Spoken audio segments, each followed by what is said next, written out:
Hi friends, আজ আমি এসেছি বনলতা ইউটিউব চ্যানেলের পক্ষ থেকে একটি গাছ দেখাচ্ছি। এই গাছটিকে ফলো করুন।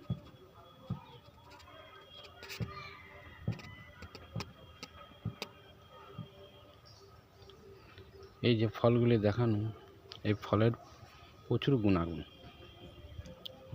এইটা এক ধরনের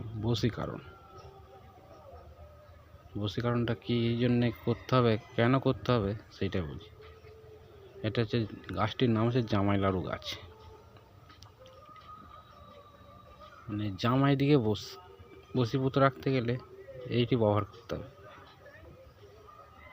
এই যে ফলটি দেখানো, এটা মোটামুটি অমাবস্যা নাহলে পূর্ণিমায় 5টি ফল তুলবেন। এই ফলগুলি 5টি তুলে এর সঙ্গে হলদে সর্ষে 5টি, এই ফলটি তুলবেন আর 5টা করে ফল পিছু 5টা করে হলদে সর্ষে দেবেন। মানে 25টা হলদে সর্ষে আর 5টা এই ফলটি জামাই লাড়ু ফল, এই দুটোকে মিক্সড করে বেটে নেবেন। পূর্ণিমা নাহলে অমাবস্যায় তুলে এগুলো বেটে নিলেন। সর্ষেটা তার আগে কিনে রাখতে হবে। বেটে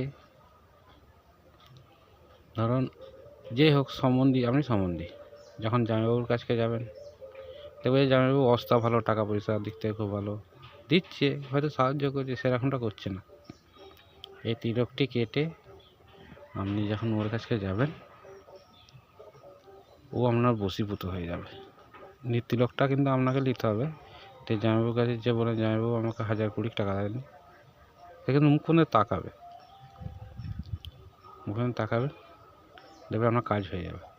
সে এক কথায় আপনাকে 20,000 টাকা দিয়ে হয়তো জিজ্ঞাসা করবে কী দরকার সেগুলো বলবেন। এরকম কেস। এটা জামাই বশীকরণ গাছ, তাই গাছটার নাম হচ্ছে জামাই লাড়ু। যদি ভালো লাগে আমার চ্যানেলটিকে লাইক সাবস্ক্রাইব করবেন। ধন্যবাদ।